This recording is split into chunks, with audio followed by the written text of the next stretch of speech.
And now it is time for our main event where we talk about a forbidden protest. Now, I have been told, AJ, come on, brother. Are you Don't do getting that. worked? Don't do that. You know it's a work. You know it's a Mm, work. Yota Tsuji, the IWGP heavyweight champion, he's going to be there. Don't you worry about it. Well, guess what, folks? I'm not here to debate whether or not his claim is a work or a shoot. I'm here to let all of you know he's got a fucking point. That's what we're here to talk about. He's got a they, fucking point. even if it is a work, he like accidentally stumbled He on a good point. Is accidentally that what you're stumbled saying? on something because I think it's time on the fifth year to start to have the conversation. Now, I want to preface everything we're about to say by saying this. I'm not here to hate on AEW in this conversation. I'm not here to hate on New Japan. I'm here to simply say business is business, whether it's wrestling or not. Mhm. Business is business. And when you do something that feels special the first couple times you do it, and then Mm, you beat it into the ground, you have a choice. Get out while it's hot or mhm. ruin the good thing because you stayed in it for too long. Yep. I don't think he's saying fuck AEW. I don't think he's saying fuck the American fans or the Western fans.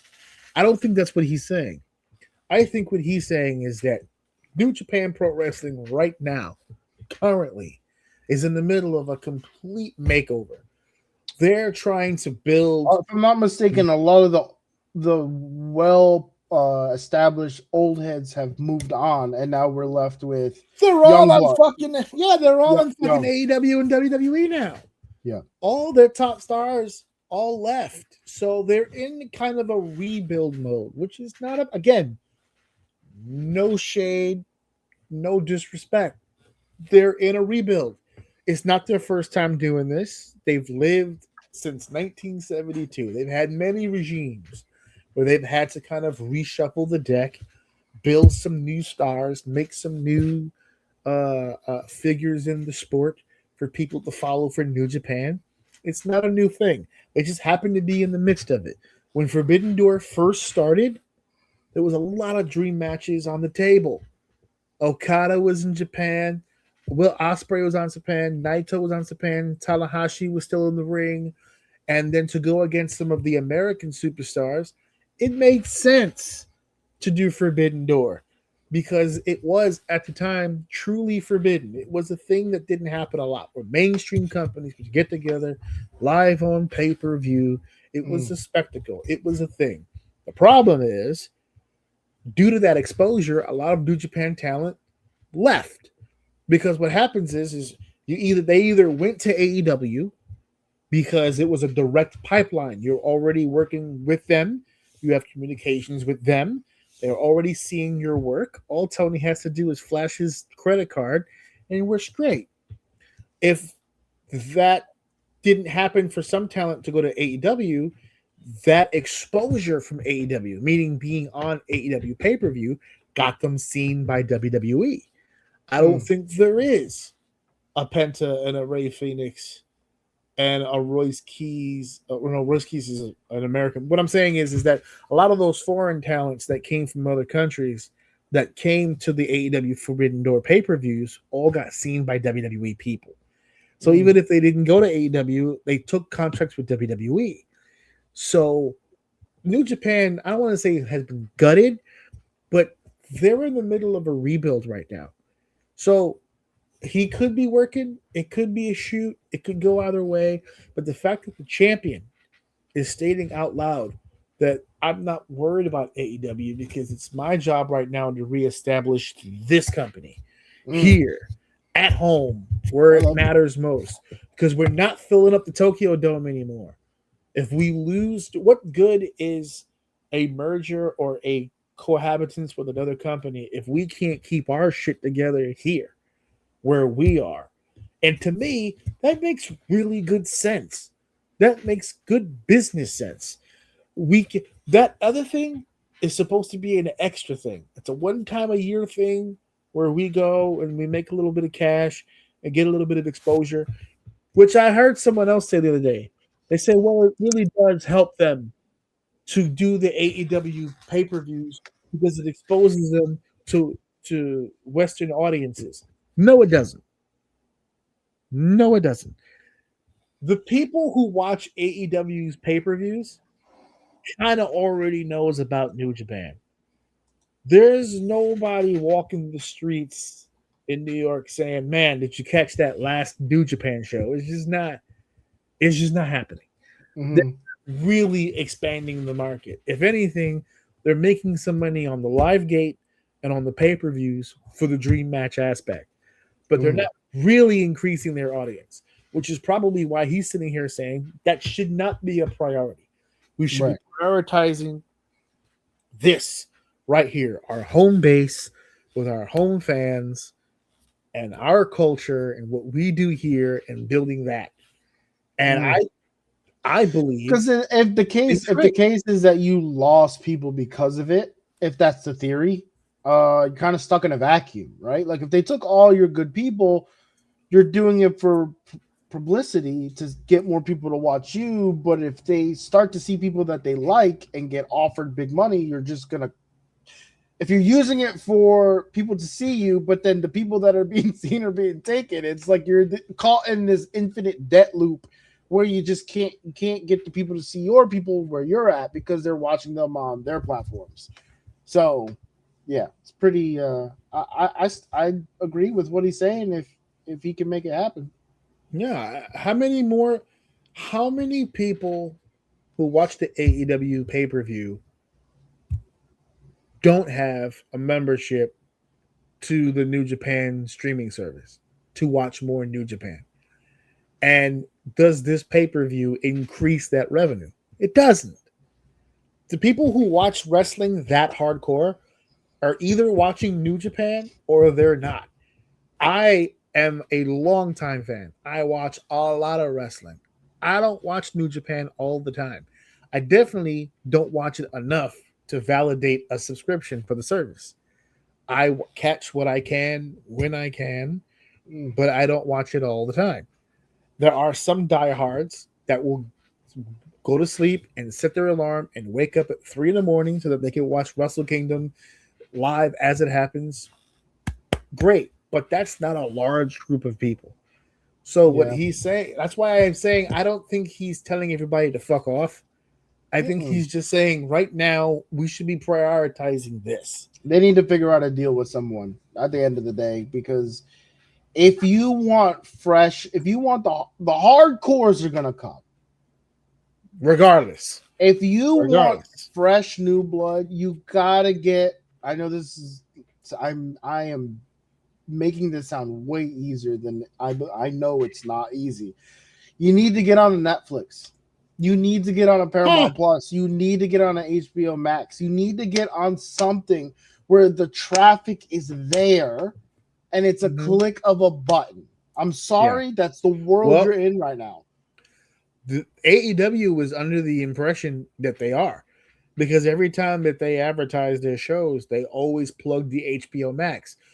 They overlook / I think purposely ignore the fact that their partnership with HBO Max is more of a deterrent than it actually is helpful.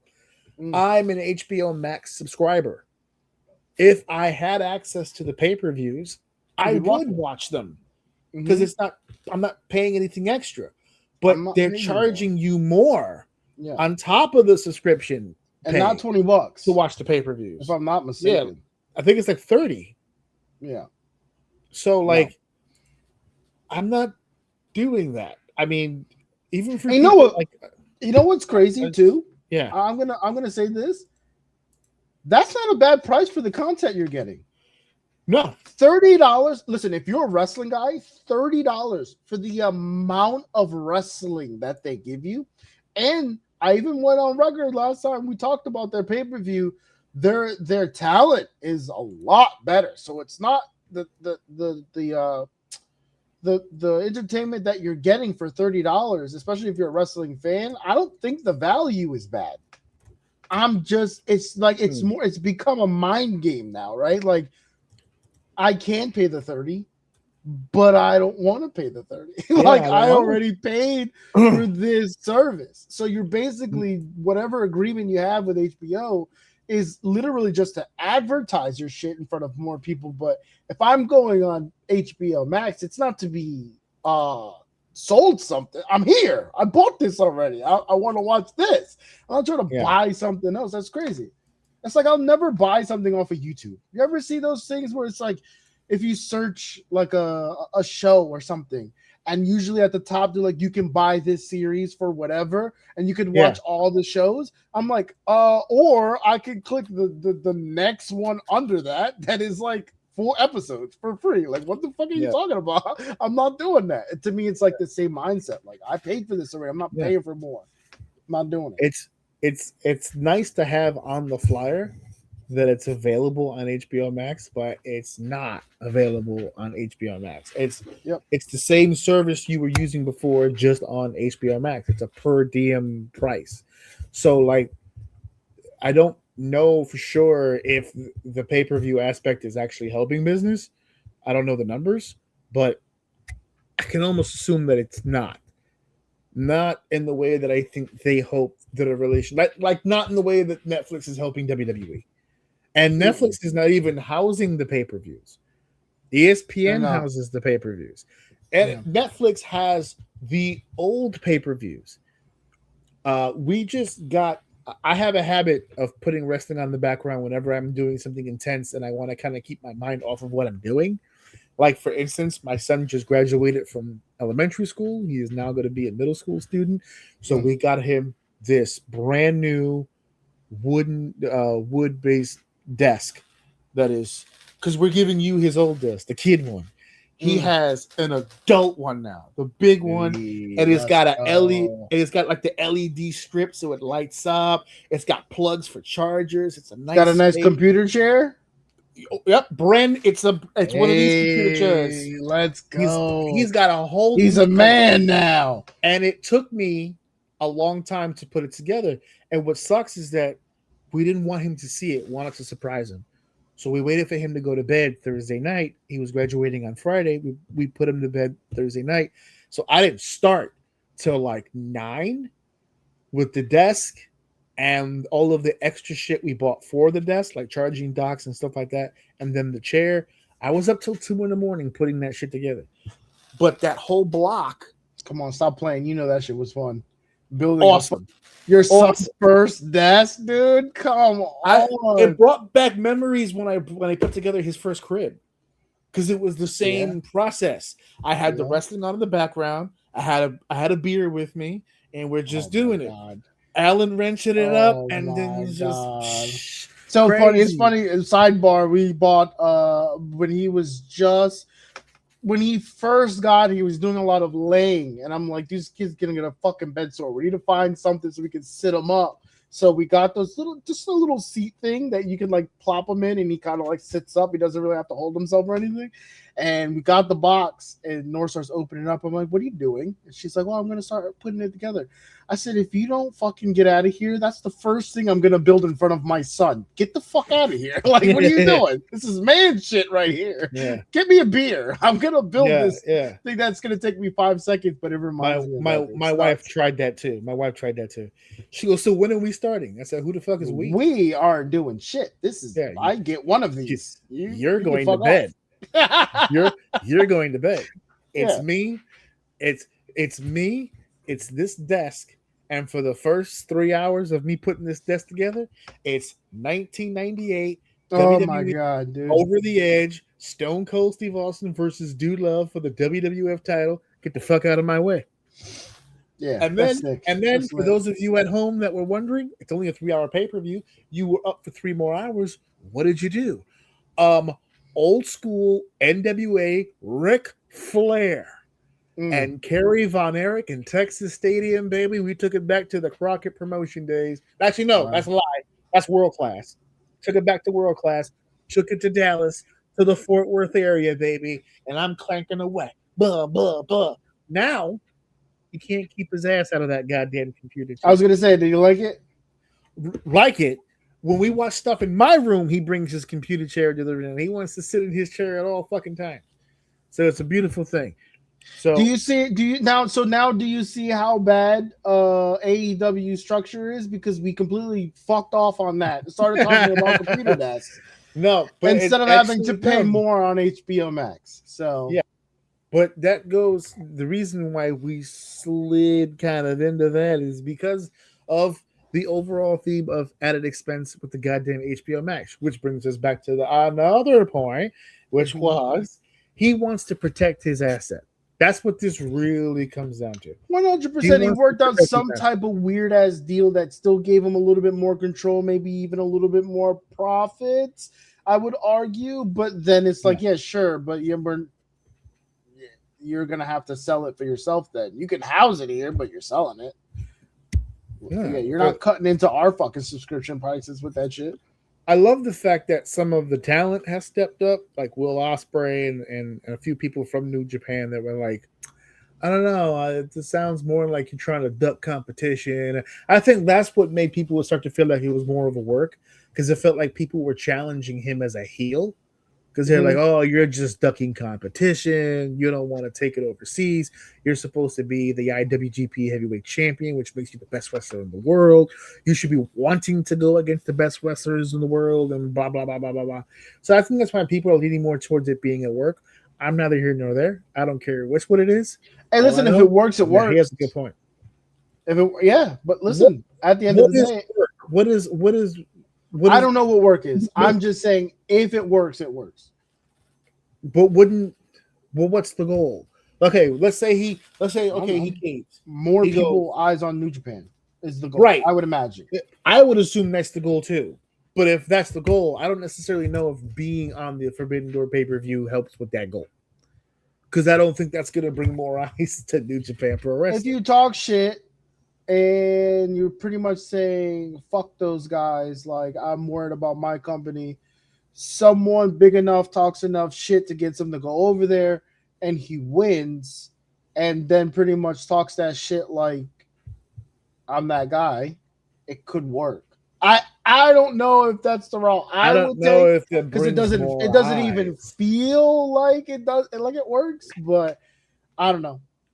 Here's my thing. Even if the definition of that plan worked was that this situation brings more eyes to New Japan, is that shock DJ or is that lifelong fan?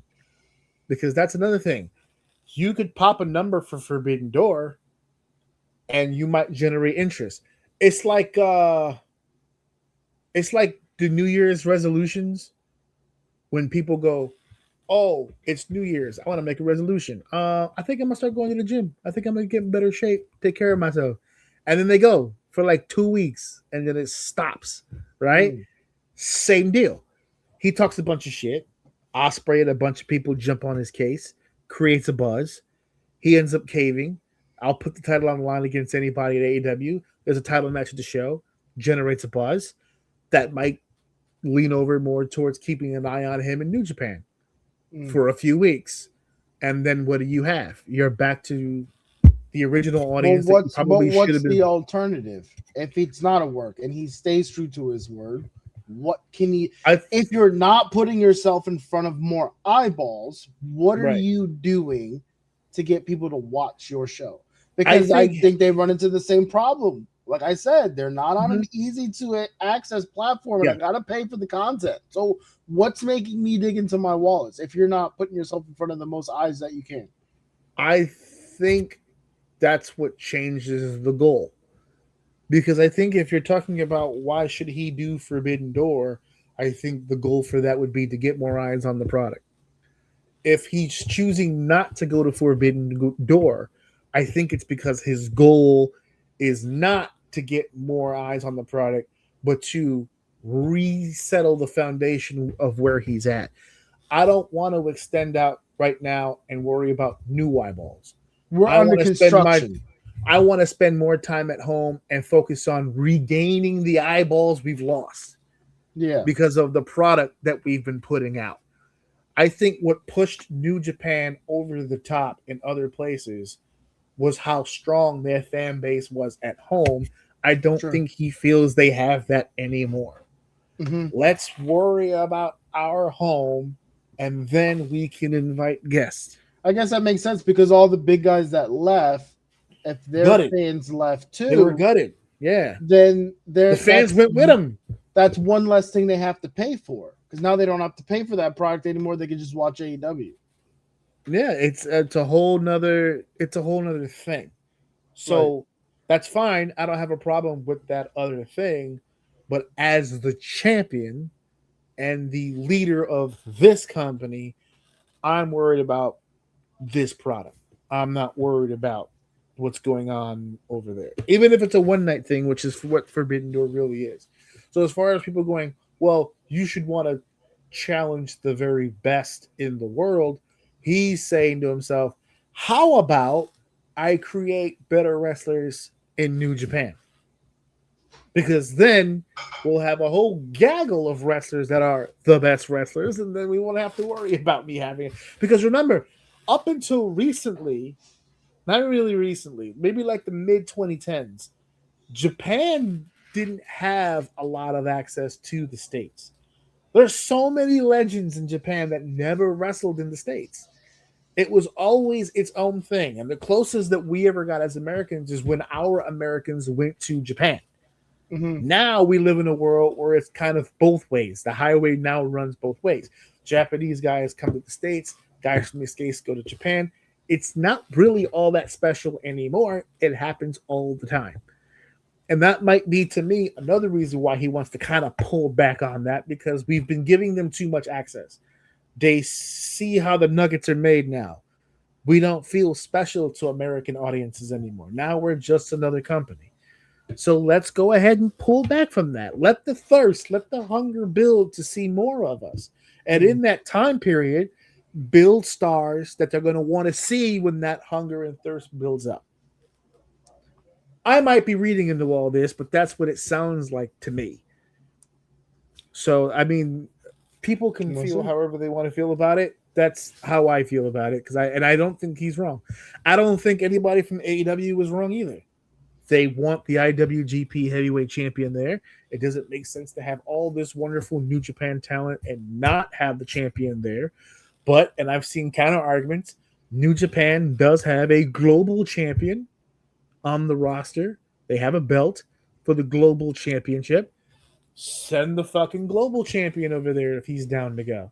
Mm-hmm. And keep the world champion back in New Japan doing his thing and building the brand. There's a lot of different ways you can go with it. I don't understand the hate. But there doesn't seem to be a lot of controversy about it. People seem to be a little bit more understanding. I'm actually seeing more outrage from the performers than the actual fans.